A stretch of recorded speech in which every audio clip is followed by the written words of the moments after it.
atin pong pag-uusapan ang mga kahinaan po na. Kahinaan ba tayo? May weakness pa tayo.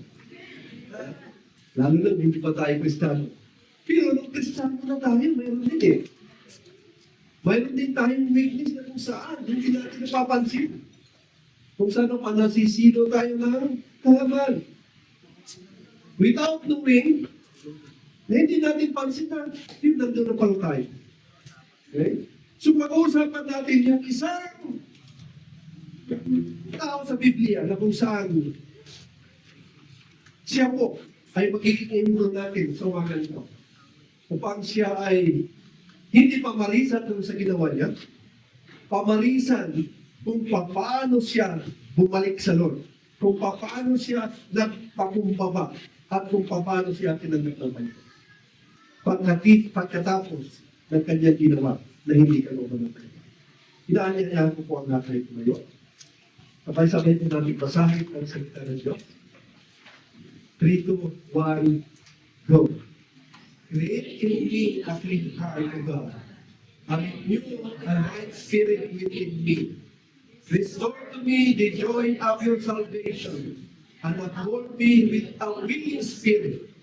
The sacrifices of God are a broken spirit, a broken and contrite heart. This, O God, you will not despise. Heavenly Father, once again, Lord, we come before your throne of grace, asking you, O God, to bless each and every heart, Panginoon. Banal na Espiritu, ikaw po ang pumilos, ikaw po ang mangusap. Ikaw po ang magpaunawa sa amin sa umaga ito, Panginoon. Sa mensahe mo na nais mo marinig na kami upang kami ito ay magkaroon, Panginoon, ng isang buhay ng kamaliman. Ngunit handang patawarin at tanggapin, Panginoon. Kung kami po ay lalapit sa inyo, Panginoon, ng takot puso, ng may pusong nagpapagumbaba, pusong nagsisisi sa aming mga nagawang kasalanan. Ito po, alit na namin sa pangalan ng Panginoon Jesus. Amen. Palakpakan po natin ang Panginoon. Basahin po natin sa Tagalog habang nakaupo kayo. 3, 2, 1, go. Likhaan mo ako ng isang malinis na puso, O Diyos. At magbago ka ng isang matuwid na espiritu sa loob ko. Ibalik mo sa akin ang kagalakan ng iyong pagliligtas at alalayan ako ng pusang espiritu. Ang handog na nakalugod sa inyo ay pusong nagpapakumbaba at nagsisisi sa kanyang kasalanan. Ito ang handog na hindi nyo tatakpan. Ang sarap ng sabi salita. Ito ang handog na hindi nyo tatagyan. Ibig sabihin, hindi kayang tagyan ng Diyos pag tayo po ay lumapit na may ganitong espiritu. Kahit pa man tayo ay nagagawa ng hindi maganda at hindi kalumundudor sa Diyos. Sino bang perfecto dito? Wala po. Amen? Wala po. But God is so gracious, God is so merciful, na handa po tayong bukas kamay na tanggapin. Amen. Kaya mensahe ng Panginoon ay pinamagatan ng sabay-sabay po natin basahin ng ladies. Dito Marco. Brokenness that leads to forgiveness. Sa Tagalog, pagkabasag na nagdadala sa kapatawaran. Hallelujah. Tayo ba ay may dapat pasagin? Pastor, kung pasagin, baka mag-class po. Hindi po yung basag na kagaya ng mga mapasaging mga bata. Amen? So, tuhanin po natin. Yung isang tao na kung saan siya po yung nagagawa ng kasalanan. Siya po ay talagang matatag na mananampalataya. Di ba?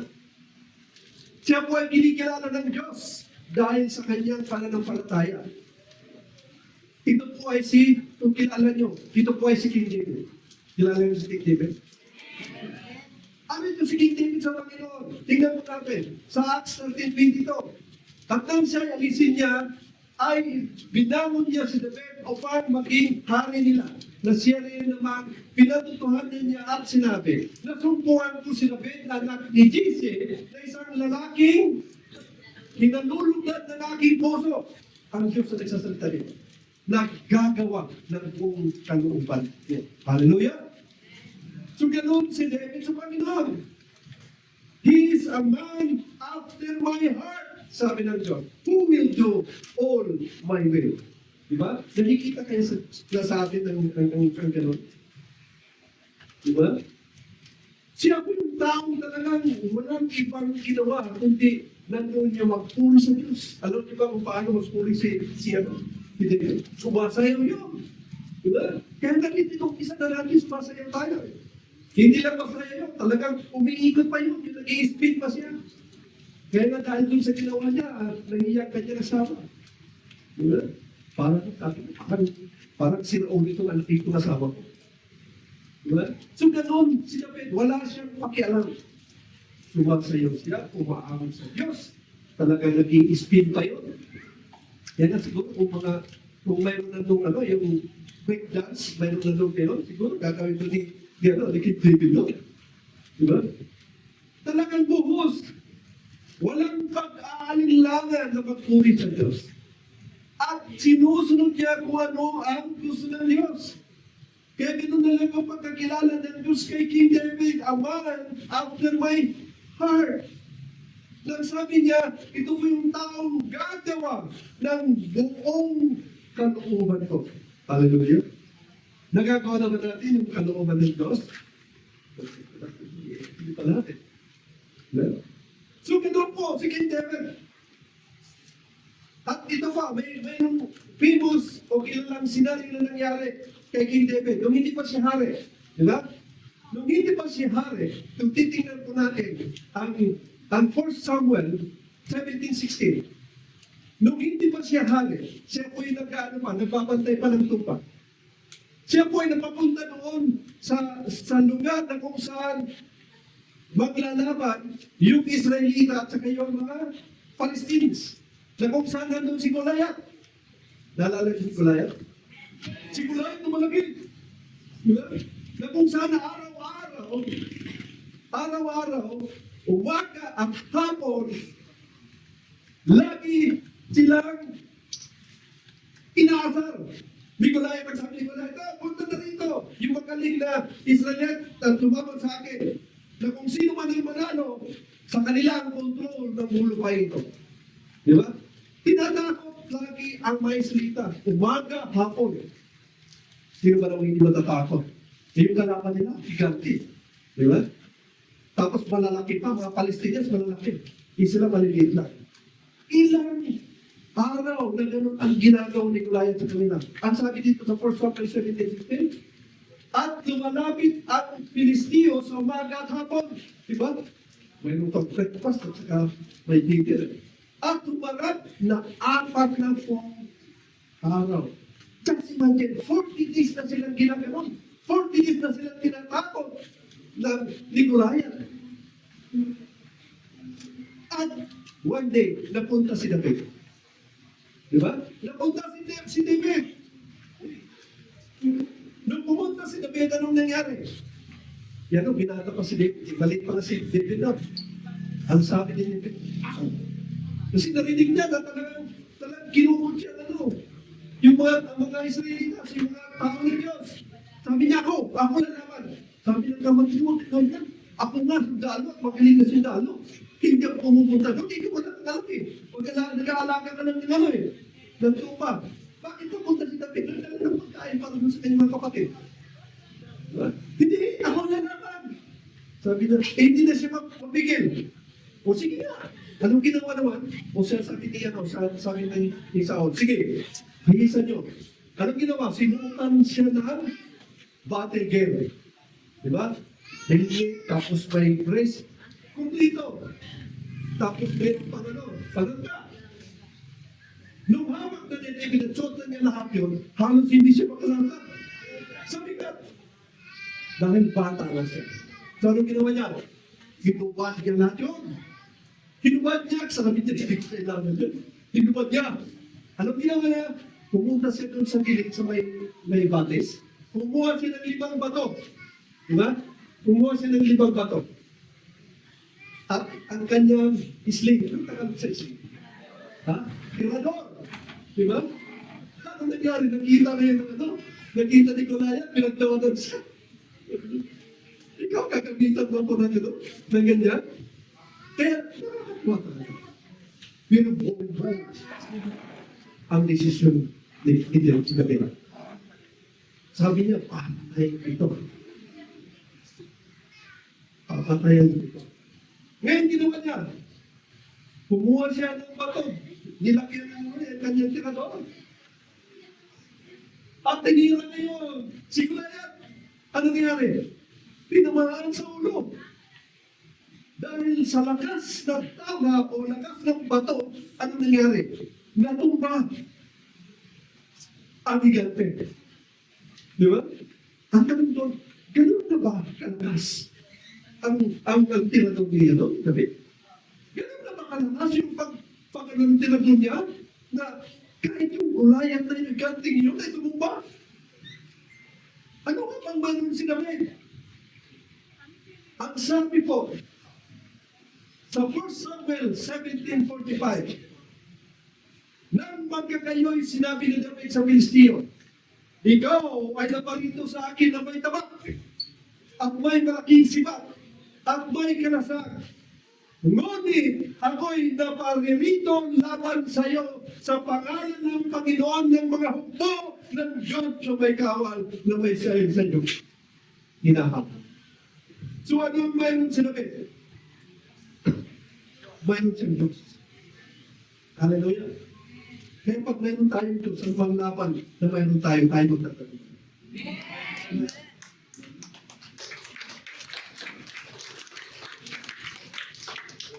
This is how a person becomes powerful. Dahil mayroon siyang Diyos. Kaya ating laging tinuturo, kailangan magkaroon tayo ng relasyon sa Kristo. Hindi lang magka-relasyon, kundi mas malapit na relasyon. Dahil habang malapit tayo sa Diyos, mas nagiging matatag tayo. Mas nagiging makapangyarihan ang ating mga panalangin. Nagiging matalino tayo. Dahil malapit tayo kay Kristo. Pag malapit kay Kristo, tayo po ay may gabay. May wisdom siya pinibigay sa atin. Pag malapit tayo sa Kristo, lagi may pumupulong sa atin. Yan, huwag yan ang gawin mo. Ito ang gawin mo. Hindi yan tama. Ito ang tama. Amen? Kaya naman kapatid, huwag natin hayaan na basta may relasyon lang tayo. Dapat mayroon tayong mas malapit sa Kanya. Dahil ang sabi nga, dating nakikitayan, pag malapit sa kusina,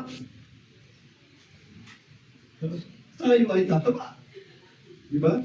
So pag malapit tayo sa Diyos, mas madali po yung katugunan ng ating mga pangangailangan. Mayroong proteksyon pag malapit tayo sa Diyos. Pag malapit tayo sa Diyos, kontrolado ang salita natin o pag-nanalita natin ng Diyos, ng Holy Spirit. Hindi tayo nakagagawa ng magmura at magsalita ng negatibo, hindi maganda dahil mayroon na nagkukontrol sa atin.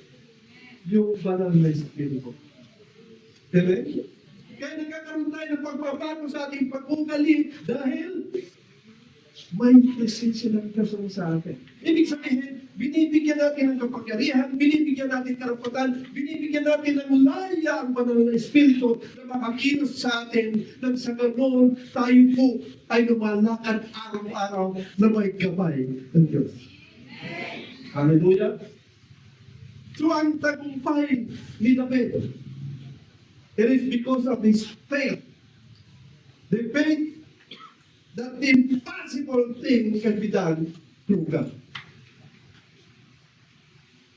Hallelujah. David, kung alam po natin, David has won several battles. Lahat ng laban sa David. Siya nagtatagumpay. Ano bang sikreto meron? Sa kanyang pagtatagumpay. Mayroon ba? Mayroon siyang sikrito.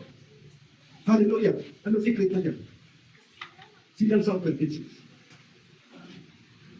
Ang sabi po rito, nang magkagayoy naglagay si David ng mga puntong sa Syria, sa Damascus. At mga taga-Syria ang nagkikitong alipin si David. At nagsipagdala naman gano'n. At pinapatagumpay ng Panginoon si David saan man siya umano. So, nung mayroon si David, mayroon siyang divine help. Mayroon siyang tulong sa Diyos. Kasama niya ang Diyos sa kanyang pakikipaglaban. Diba? So pag meron tayong plano, meron tayong mga gagawin, meron tayong ano man ang gawin natin, pagkasama natin ang Diyos, sigurado tayo ay magtatagumpay. Kaya nga tinuturo sa atin, nagkawin ka sa Kristiyano na, hindi ka na namumuhay mag-isa. Ikaw ay naglalakad mag-isa, physically. Pero ang totoo may kasama ka. Kasama mo ang Diyos. Amen? Dahil kinikilala mo, ina-acknowledge mo na ang Diyos ay nasa sa iyo. Which is in reality naman, ang Diyos ay nasa sa atin. The Holy Spirit is dwelling inside us. Diba? Tayo po yung tahanan ng Banal na Espiritu. But in order for the Holy Spirit to move, to work sa buhay po natin, dapat bibigyan po natin siya ng laya to change us, to mold us. So, David, ay kasama natin. Kaya ano maglaban? Hindi, David. Siya po'y tagumpay. Alam niya? Ano pa ba ang secret po niya? Anong ginagawa ni David? Tingnan po natin ito.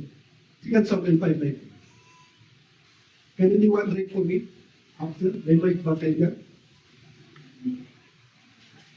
Okay. Sa susunod na lang. Ang sabi po ng 2 Samuel 5 na ito. At namusisa si David sa Panginoon.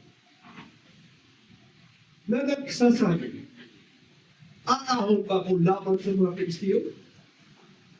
Ibibigay mo ba sila sa aking kamay? At sinabi ng Panginoon kay David, umahon ka, sapagkat tunay na aking ibibigay ang mga Filistiyo sa iyong mga kamay. So, anong ginagawa ni David? Siya po ay nagsisig ng counsel ng Diyos. Diba? Napakagandalay mo tayo. Yung humingi muna tayo ng counsel ng Lord, gusto ko sanang bilhin itong tulong ka. Payas. Payas ka. Yung bang humingi muna tayo ng counsel sa Lord? Lord, gusto ko sanang lumipat doon sa kabila. Payas ka ba? Amen? So tayo mga Kristiyano, dapat ganun na ang lifestyle natin. Dapat ganun na mga kapag natin. Yung hindi tayo humahangpang mag-isa. Bawat hangpang natin kasama ang Diyos. Hallelujah. Parang pagkatulan natin pag-ganun.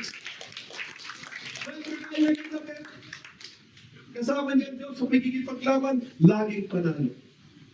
Humihingi siya ng gabay ng Diyos.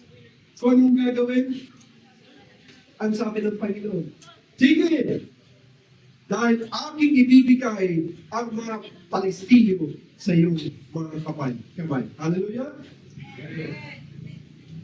So, titignan po natin, kaya nagtatagumpay si David dahil bumingi siya ng direksyon sa Lord.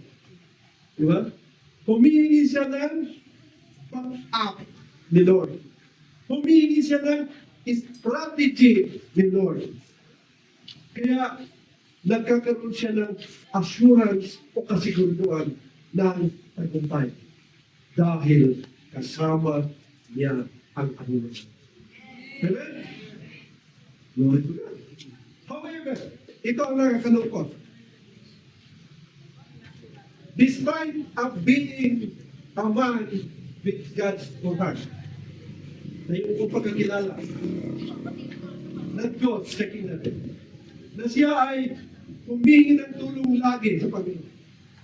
At siya ay humihingi ng advice o counsel ng Panginoon. Siya po ay nakagawa ng isang bagay na hindi maganda. Nung minsan, sabi niya, o sige, sabi ng ganyan, sabi niya sa kanyang mga hangin, o sige, lumusog kayo, pumunta kayo. Dito na muna ako. Maganda na ang plato niya. Dito na muna ako sa palasyo. Kayo lang. Kaya niyo yan. Kaya ko lang. Ang nangyari,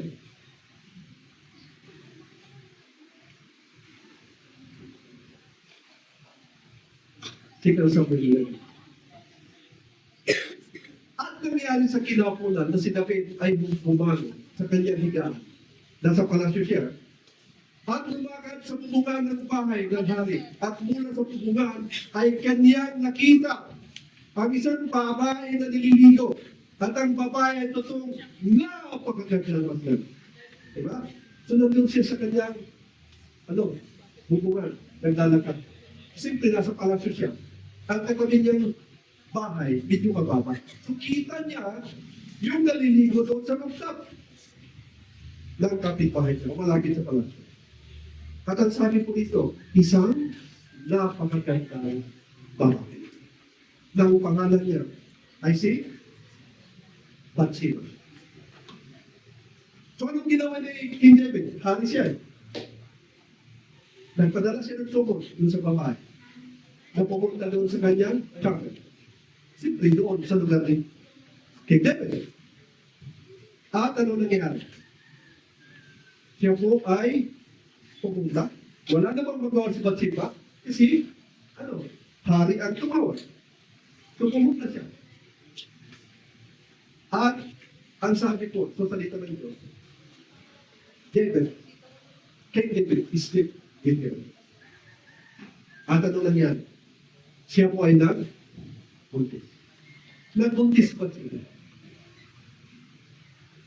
Ito po yung naging kasalanan. Dito. Wala na siyang magawa, nabuntis na.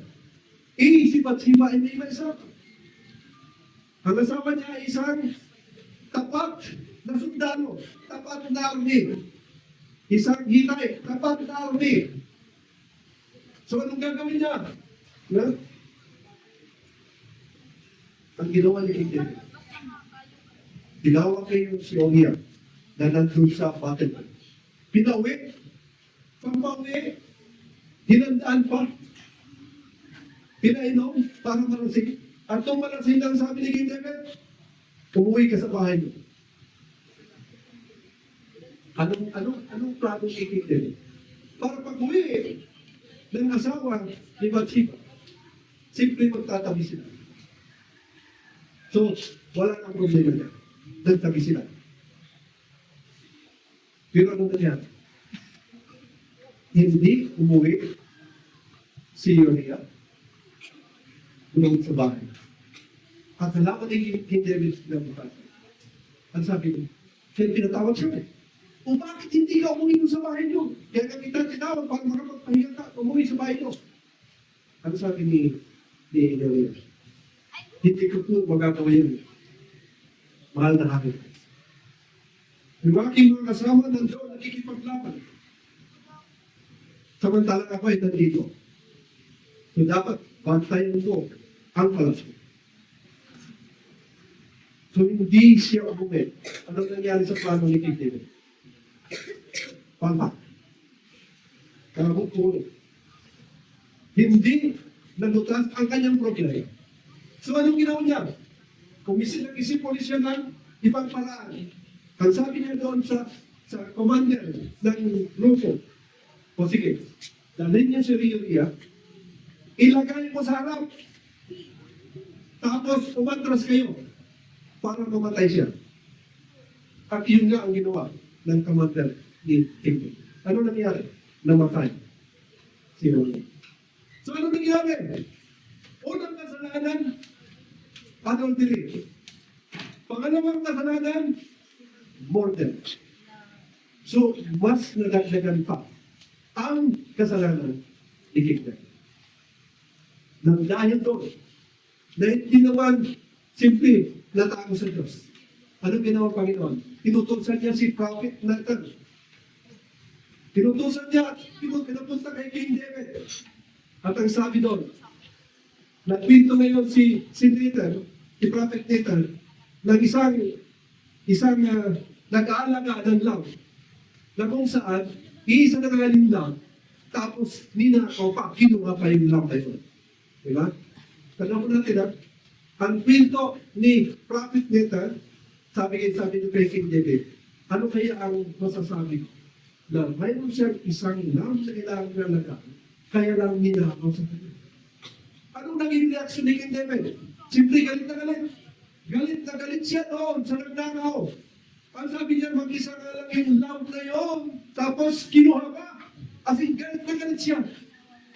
Tapos sinabi ni Nathan kay David, ikaw ang lalaki niya. Ganito ang sabi ng Panginoon ng Diyos ng Israel, pinahiran kita ng langis na maging hari sa Israel at aking niligtas ka sa kamay isa. Anong naging reaksyon ni King David? Siya pala ang pinaamuntan ng mensahe na yun. Nag-iisang mahal ng sundalo mong tapat, kinuha mo pa, inagaw mo pa, pinatay mo pa. Napaka-hirap ka. So doon ko nagkasala si King David. At ang sabi ni King David, I confess that I sinned. Ang sabi ni King David, I have sinned against the Lord. Ay nagkasala laban sa Diyos. Inadmit niya kagad na siya nagkasala. Inadmit niya ang kanyang pagkakasala doon dito sa harap ni Prophet Nathan. Ano ngayon naging reaction ni Prophet? Ang sabi ni Prophet Nathan kay David,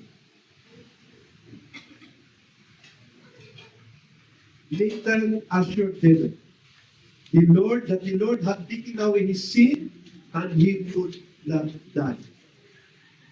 But several earthly consequences followed, including the death of their child and future turmoil. Yun. Sabi ni Prophet Nathan, ginanatiyan niya kay David na ang kanyang kasalanan ipinatawa na rin. Kita mo nila? Confession. Confession. Yung taos pusong pagsisisi. Kaya na sinasabi sa atin sa 4 John 1:9, if we confess our sins, He is faithful and just to forgive us our sins and cleanse us from all unrighteousness. Sabi ni David, I have sinned against the Lord. Kaya sabi ni Nathan, pinatawad ka ng Diyos. Kaya lang, hindi ka ligtas doon sa mga consequences na darating. Kasama na doon yung pagkamatay ng isa niyang anak at pagkakaroon ng kaguluhan doon sa kanyang Panginoon. So, David admitted his sins and repented before the Lord. So yun lang to naging susi. Siya ay isang tapat na Diyos at tapat na lingkod ng Diyos. Ang sabi pa ng Panginoon, He is a man of God's heart. Siya po ay laging kasama ng Diyos. Siya lagi ay sinasamahan sa laban ng Diyos. Siya ay kumukonsulta sa Diyos. Ngunit nagkaroon ng pagkakamali sa isang araw lang. Isang iklap lang ay nagkamali. Pero dahil sa kanyang takot pagtingin ng tawad, siya po ay pinatawad. At anong sinabi ni King David? Psalms 51 verse 10.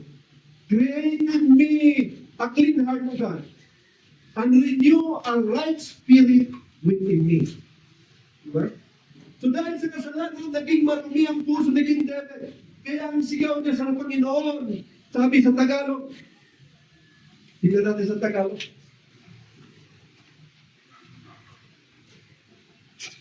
Wala palang Tagalog din. Create in me. Praise God. Ito, Tagalog. Ang sabi, likhaan mo ako ng isang malinis na puso, Diyos. At magbago ka ng isang matuwid na espiritu sa loob ka. Just imagine, diba? He has a sinful heart at ang iyak ng pangalan ng King David. Likhaan mo ako ng isang malinis na puso. Diba? At magbago ka ng isang matuwid na espiritu sa loob ko. Because his spirit was sinful doon sa mga ginawa niya.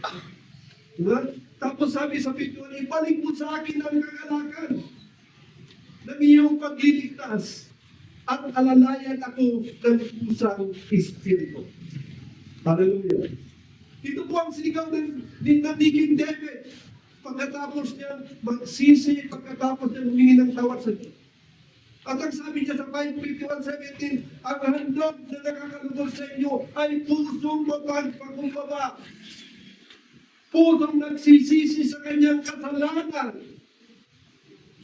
Na dahil doon sa ginawa ni King David, dahil sa kanyang taos pusong pagsisisi, dahil sa kanyang pagpapakumbaba, pagsisisi sa lahat ng kanyang kasalanan, hindi magawa ang Panginoon na hindi siya patawarin. Ang sabi dito sa 5:51-17, ang handog na hindi nyo tatakyan. Yun po ang tinitingnan ninyo sa atin, yung puso natin. Kung tayo nga ba nagsisisi ng taos puso, tunay nga ba ang pagsisisi natin, genuine nga ba ang pagsisisi natin. Ayon doon sa nakikita ng Diyos sa puso po natin, doon po nabibigyan o nai-release ng Diyos ang kanyang healing grace, ang kanyang forgiving grace. So nakapiti-piti sa katotohanan, mga kapatid, nakapiti sa nilalaman ng puso natin. Kaya nga sinasabi sa salita ng Diyos, nakakamlaman ng puso natin yung kung sasalabas sa bibig natin. Magsalita man natin man tayo ng mga magaganda, ngunit pag yung pala hindi galing sa puso, which is alam ng Diyos, ito po ay walang silbi. Kaya pag tayo lumapit sa Diyos, dapat taos puso. Yun ang gagaling talaga sa puso mo, sa puso natin. Nang sa ganoon, hindi matatagyan ng Diyos na tayo po'y patuloy. Gaano man kalaki, gaano man kakarumaldumal, gaano man inulit mo ang kasalanan ginagawa mo. Pagka tayo po'y lumapit sa Diyos na may pagpapakumbaba, lumapit sa Diyos ng taos puso, nandun yung pagsisisi. Sinasabi natin, Lord, nagkasala ako. Lord, nagnakaw ako. Lord, kung ano namang sinasabi ko, Lord, naging mayabang ako. Lord, naging proud ako. Patawarin mo ako. God will release His healing grace. God will release His really forgiveness. Alapak ko natin.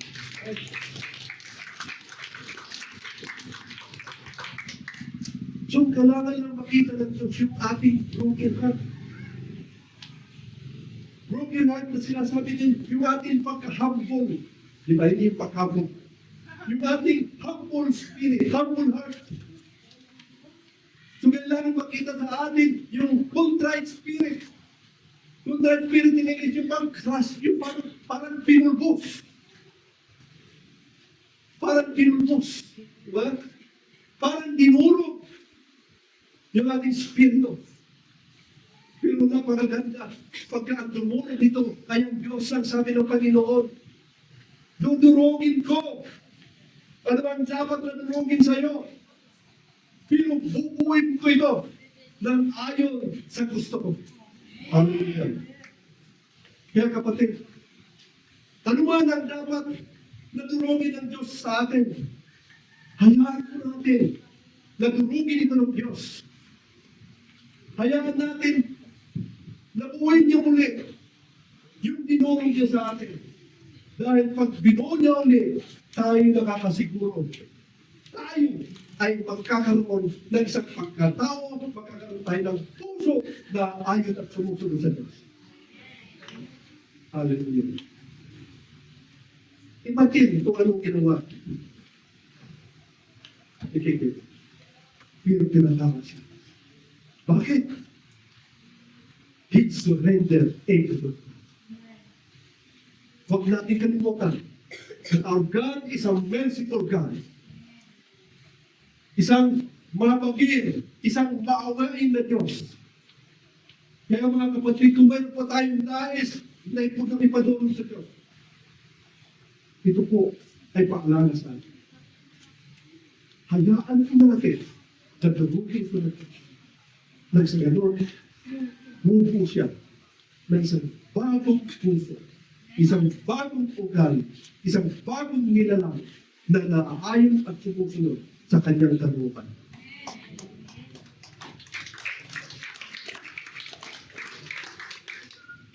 Ang nais ng Diyos sa ating mga kapatid, yung inward transformation, yung pagbabago sa ating kalooban. Dahil pag nabago po ang ating inward being or inner being, susunod na yung ating outer being. Kaya napakalaga tayong mga Kristiyano. Naibaon na natin sa Diyos. Hayaan natin ang Diyos na magbago nito. Yung ating inner being. Kasi ito po yung totoong tayo. Yung inner being natin, ito po yung totoong tayo. Yung inner being na dating makasalanan, ngunit sa biyaya ng Diyos, tayo po ay nawala ng kasalanan. Yung inner being po natin na kung saan hanggang ngayon, dumadaan sa isang mahabang proseso ng pagpapanal, proseso ng sanctification. The inner being na mayroon tayo na kung saan, ito po ang mahirap na buhay. Dahil kasama po rito ang ating pagka-emosyonal. Kasama rito yung ating pagka-marunong. Kasama po rito yung ating sariling kagustuhan. Kaya kapatid, kung ikaw man yan, this is the time. Ito po ang oras na sinasabi ng Panginoon. Hayaan mo bumugin ko yan. Hayaan mo baguhin ko yan. Hayaan mo buuin ko muli yan. Dahil pag ginawa mo yan, ito po yung magdadala sa atin ng kapatid. Diba? Kaya kapatid, kung ikaw man ay mayroon pa rin dala-dala. Mayroon pa rin sariling karunungan. Kung mayroon pa rin tayong pagka-arugante. Yun ba ang sarili? Kung mayroon pa tayong pagka-makasarili. Kung mayroon pa tayong pagka-lasinggo. Kung mayroon pa tayong pagka-makunwari. Kung mayroon pa tayong sariling kasapatan o self na kasapatan. Kung mayroon pa tayong spiritual na kayabangan, hayaan na natin lumugin ng Diyos. Nang sa ganun, buuin ng Diyos ang nanararapan sa iyo. Isang bagong binuo ng Diyos na kung saan sumusunod sa kanyang pagkakas. Amen? Sabay natin, isigaw po natin sa Panginoon. Lord, basagin mo na ako. Sige po natin. Sabay-sabay po natin isigaw. Panginoon, basagin mo ako. Basagin mo ang aking pagkawalang pagsunod sa iyo. Basagin mo ako ng maliit na human, Lord. At buuin muli ako into a masterpiece na nais mo sa akin. Gawin mo akong humble as you want. Gawin mo akong obedient na nais mo. Gawin mo akong committed sa ministry na nais mo. Gawin mo akong reliable na isang tinawag mo. Rock or break my heart, Lord, and create in me a contrite heart as you want. Dahil ang alam ko, hindi ko ito tatanggihan. Mga kapatid, this is the life na kailangan natin maging tapat, bigkasin natin, sabihin natin sa Diyos. Dahil ang nais ng Diyos, tayo ay mabubulit into a masterpiece na nais. Amen? Kaya ang title na natin pinag-usapan ngayon, Brokenness that leads to forgiveness. Amen ba? Palakpakan po natin ang Panginoon.